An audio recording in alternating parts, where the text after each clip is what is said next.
I want to tell you something before I begin.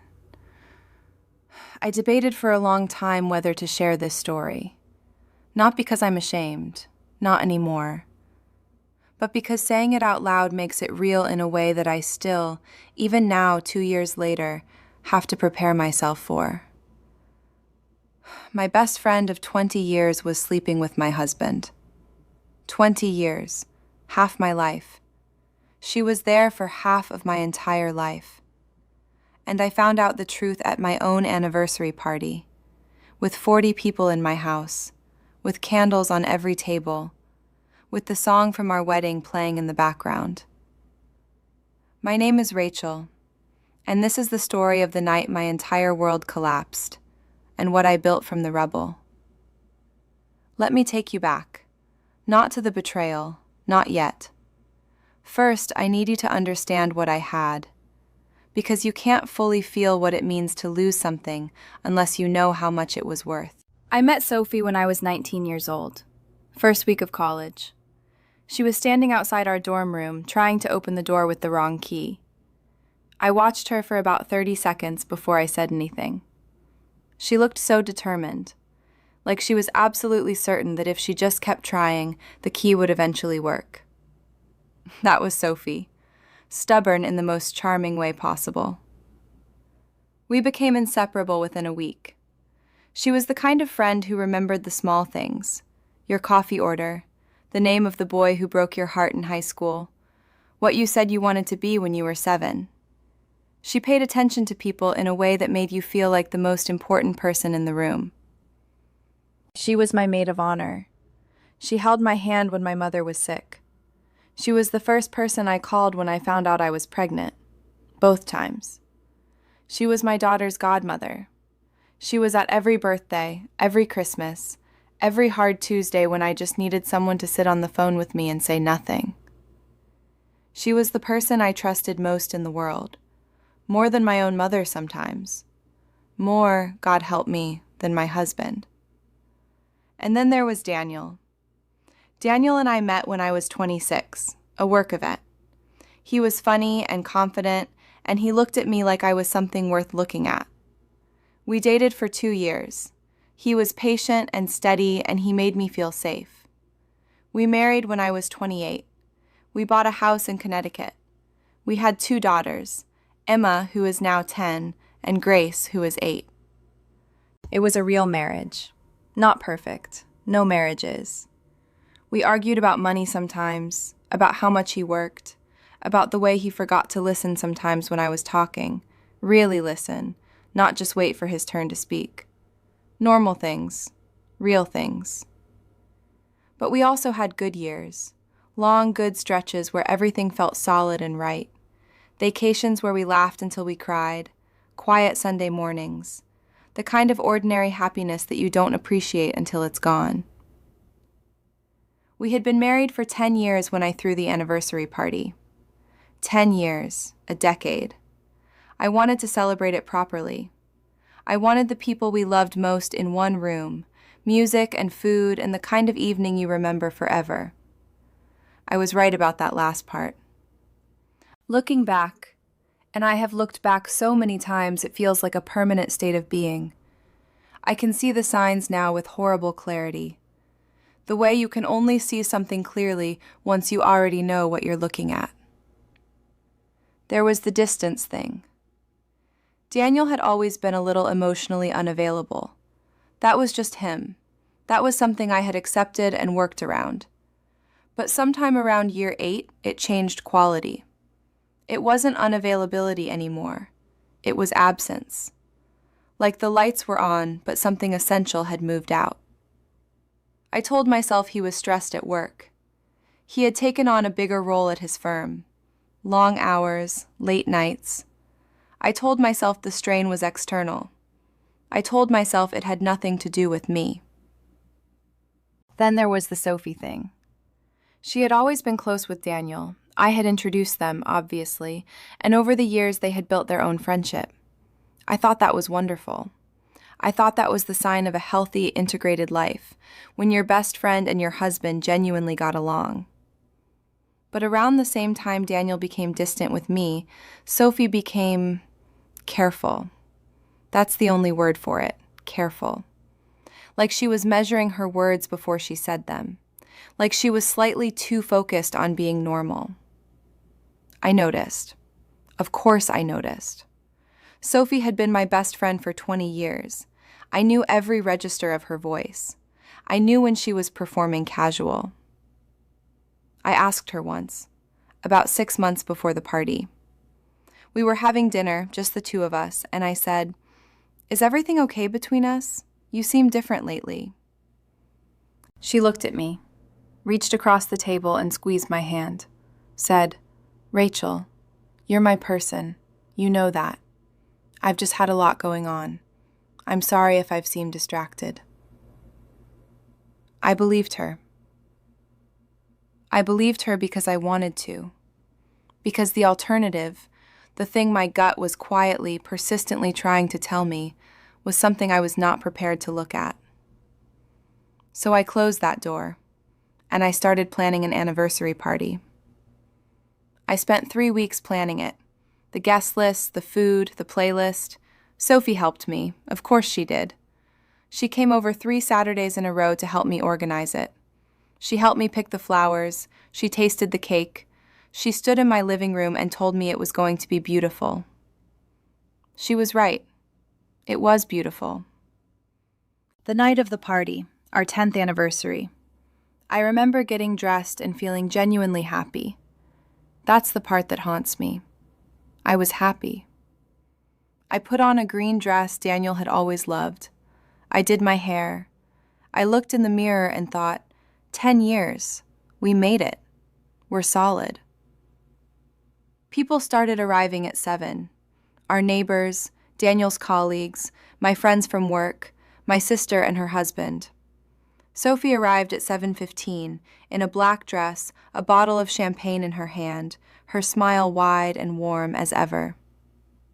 She hugged me at the door, long and tight. She said, "You look absolutely stunning, Rach. This is going to be such a perfect night." She knew. She already knew what was about to happen. And she hugged me and said those words. The party was lovely for 2 hours. People were laughing, the food was good. Daniel gave a toast. He stood at the front of the room and talked about our 10 years together. He was charming and warm, and he said all the right things. I stood beside him with a glass of champagne, and I felt proud. And then I went to get my phone from the bedroom. I had left it on the nightstand. I walked down the hallway. The bedroom door was slightly open. I pushed it. Daniel's phone was on our bed, face up. He had set it down when he went to refresh drinks. The screen was lit up. A message notification. From a name I knew better than almost anyone. Sophie. Stood in the doorway. I read it. It said, "You were incredible last night. I keep thinking about it. How much longer do we have to pretend?" 7 seconds. That is how long I stood there. 7 seconds. I counted them later, somehow. 7 seconds in which my entire understanding of my life, my marriage, my friendship, my identity as someone who knew the people closest to her, dissolved completely. And then something very strange happened. I became calm. Not okay, not fine, calm. The kind of calm that is actually shock wearing a functional mask. I put the phone down exactly as I had found it. I smoothed the bedspread where I had sat for those 7 seconds. I walked to the bathroom, ran cold water over my wrists, looked at myself in the mirror. The woman looking back at me was wearing a green dress and pearl earrings and had champagne on her breath and had just found out that the 2 people she loved and trusted most in the world had been lying to her face. I went back to my anniversary party. I smiled. I laughed. I refilled people's glasses. I hugged Sophie at one point. She said something funny and I laughed and put my arm around her. And I felt absolutely nothing except a cold, focused clarity that I had never felt before in my life. I watched Daniel all evening. The way he looked at her. Not obviously, not in a way that screamed it across the room, but subtly. The quick glances, the half-second too long of eye contact, the way he positioned himself in the room, always with her in peripheral view. I had seen those looks before. He used to look at me that way. Started leaving around 11. By 11:30 it was just us, Sophie, and my sister Meg who was helping clean up. Sophie offered to stay and help. Of course she did. I said yes. Of course I did. I worked. Meg left at midnight. It was just the three of us. Daniel was in the kitchen. Sophie and I were in the living room gathering glasses. I set down the glasses I was holding. I said, "How long?" Sophie turned around. Her face did something complicated. First confusion, performed, I could tell, and then, when she saw my expression, the performance collapsed. "Rachel, how long, Sophie?" She sat down on my couch, the couch I had owned for 8 years, the couch she had sat on hundreds of times, and she started crying. She started crying. At my anniversary party, in my house, about my husband. I did not cry. I stood very still and I waited. She told me it had started 14 months ago. 14 months. A work event that Daniel attended. Sophie's firm had collaborated with his on a project. A late dinner. One thing and then another. She said it had started as a mistake and then, and this is the part that truly broke something in me, it had become something real for her. Real. She said the word real about an affair with my husband of 10 years while sitting in my living room on the night of my anniversary party. Real. Daniel had heard her voice. He came to the doorway of the living room and stopped. His face, I will never forget his face. Not guilt, exactly. Relief. Like something had finally stopped being held up. So the three of us stood there in my living room, with the leftover flowers on the table and the anniversary banner still on the wall, and the music turned off. And none of us said anything for what felt like an entire lifetime. Then I said, very quietly, "I'd like you both to leave my house." Daniel took a step forward. "Rachel, we need to— do not. Come closer. Do not say another word. I want you out of this house, both of you, right now." They left. Sophie tried to reach for my hand at the door. I stepped back. The door closed. And then I was alone in my house. My anniversary party deconstructed around me, flowers and empty glasses and a banner that said 10 years. And I sat down on the floor. Not the couch, the floor. I sat on my kitchen floor with my back against the cabinet, and I put my face in my hands, and I cried in a way I haven't cried since I was a child. The kind of crying that comes from somewhere pre-verbal. The kind that doesn't care about being dignified. I cried for 2 hours, alone on the kitchen floor. When my daughters came home the next morning from their sleepover at my sister's, Meg had taken them for the night so we could have the party. I had been awake for 26 hours. I had showered, changed, made breakfast. Emma walked in and said, "Mommy, you look tired." I said, "I was up late cleaning. Want pancakes?" She said yes. I made pancakes. I watched my daughters eat at the kitchen table where I had cried on the floor 8 hours earlier, and I made a decision. I was going to handle this right, whatever it cost me emotionally, however hard it was. I was not going to shatter in front of my children. I was not going to let this, him, her, any of it, take anything else from me. The first week was the hardest. Daniel stayed at a hotel. I had made that clear the morning after. He called every day. I didn't answer. He texted. I read the messages and put the phone face down. Sophie called twice. I let it go to voicemail. I didn't listen to the messages for 3 weeks. What I couldn't stop doing, what I think anyone in this situation can't stop doing, was the arithmetic. going back through 14 months, finding all the moments. The weekend, Daniel said he had a work conference in Boston. The Tuesday, Sophie said she was sick and canceled our dinner plans. The night, I texted both of them at the same time, and they both took 45 minutes to respond. All that time, they were in the same place, while I was somewhere else, living a life I believed in. 3 weeks in, Emma asked me why Daddy wasn't sleeping at home. I sat her down, Grace too. I told them that Mummy and Daddy were going through something difficult and that Daddy was staying somewhere else for a little while. That it was not their fault. That we both loved them more than anything in the world. Emma looked at me very carefully and said, "Is it because of something Sophie did?" I stared at my 10-year-old daughter. "Why do you ask that, sweetheart?" "Because Sophie hasn't called. She always calls on Wednesdays. She's missed 3 Wednesdays." Children notice everything. They notice before we do. They notice while we're still choosing not to. I told Emma that Sophie and I were also going through something difficult. That grown-up friendships sometimes had problems just like other relationships. Emma nodded slowly, the way she does when she's filing something away to think about later. Grace said, "I miss her," then went back to her drawing. In that moment, I understood the full cost of what Sophie had done. It wasn't just my marriage. It wasn't just my friendship.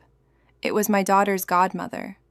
It was 20 years of shared history and holidays and inside jokes and the feeling of being known. Sophie had been woven into the fabric of my family, and she had pulled the thread herself. I contacted a lawyer 4 weeks after the party. Her name was Patricia. She had short silver hair and the demeanor of someone who had seen everything and was surprised by nothing. I laid out the situation and she listened without expression, and at the end she said, "Tell me about the finances." That's when the second wave hit. Patricia's forensic accountant found things I hadn't known to look for. Daniel had a private account, not unusual for someone in his position. He'd always said it was for business expenses. But the account told a story. Dinners, hotels, a weekend in Vermont, flowers, not the kind he ever brought home to me. In 14 months, he had spent nearly $30,000. $30,000 on her, while I managed our household budget and clipped grocery coupons and told myself we needed to be careful with money that year. That number did something useful for me. It burned away the last traces of grief and replaced them with something cleaner, something that felt like fuel. Patricia was methodical. She walked me through everything, what I was entitled to, what the process would look like, what to document, what to save, what to photograph. She had handled hundreds of divorces, and she treated mine with the same brisk, unsentimental competence that I found, unexpectedly, deeply comforting. The divorce took 6 months to finalize. Daniel did not contest the major terms. I think he understood that contesting them would involve surfacing evidence that his lawyer advised him not to surface. I got the house, shared custody of the girls, primary residence with me. A settlement that Patricia described as appropriate to the circumstances. The custody part was the hardest. Watching my daughters pack a bag every other weekend to go to their father. Watching them come home and say things like, "Daddy made pasta," or "We watched a movie." Small, ordinary things that reminded me that their father's life was continuing, that his ordinariness was intact, that he had taken a wrecking ball to my life and then largely resumed his own. I will be honest with you. I am still working on that part. Some angers take longer to metabolize than others. Losing Sophie was a different kind of grief from losing the marriage. With Daniel, the grief was complicated by anger. There was enough fury to keep me functional, to keep me moving forward. With Sophie, it was cleaner and somehow worse. It was just loss, pure loss. 20 years of a friendship that I had believed in completely. 20 years of someone who knew me. I finally listened to Sophie's voicemails 7 weeks after the party. She had called 6 times in total.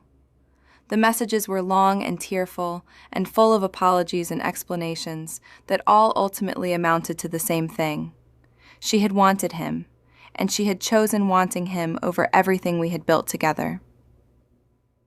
The thing that hurt most, and I have turned this over in my mind more times than I can count, was not that she had fallen for someone.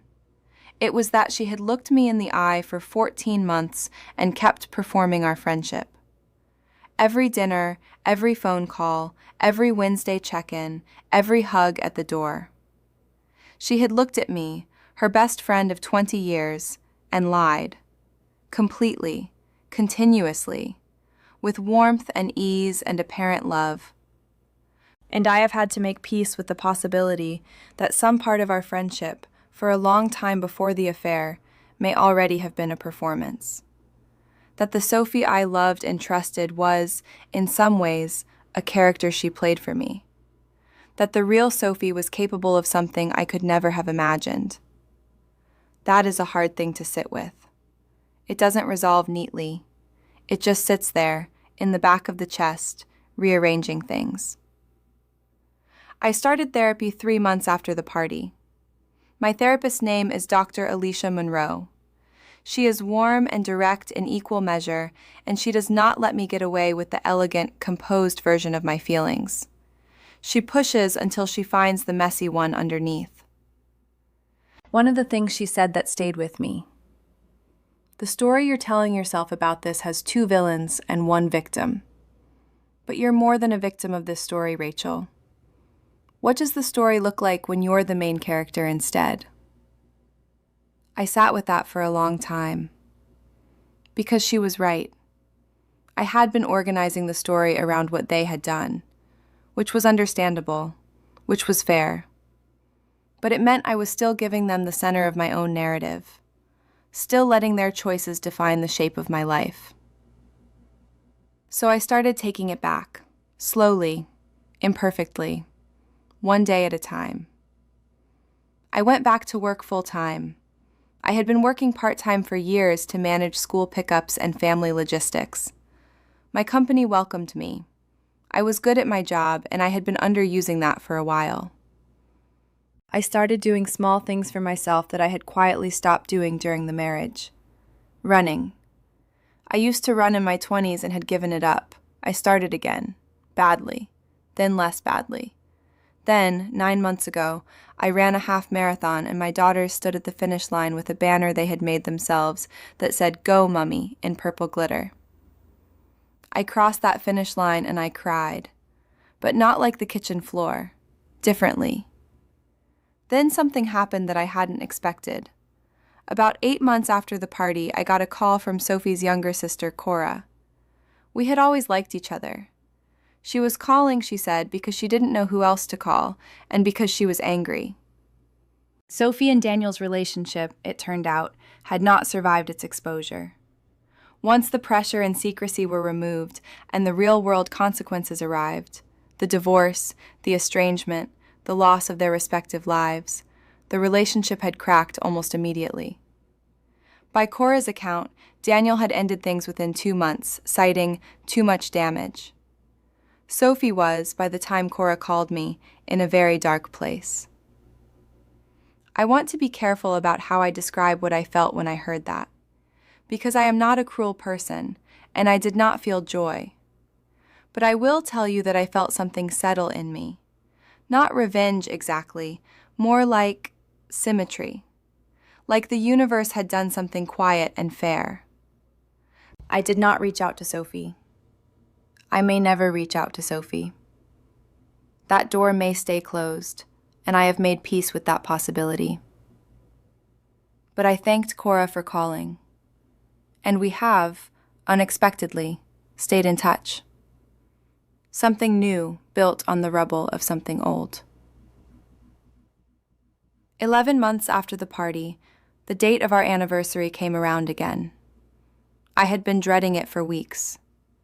I woke up that morning braced for it to be terrible. Instead, Emma made me toast. Grace put a dandelion on my nightstand. I went for a run. I called my sister. I went to my daughter's school play in the evening, and watched Grace forget half her lines and recover magnificently, and I laughed so hard I had to cover my mouth. I drove home that night and sat in the car for a minute before I went inside. And I realized that I had gotten through the day. Not just survived it, actually gotten through it, with real things in it. Joy, even. Small, ordinary, hard-won joy. Here is what I want to tell you about rebuilding, because I think people don't always say it plainly enough. It is not linear. You do not wake up one day healed.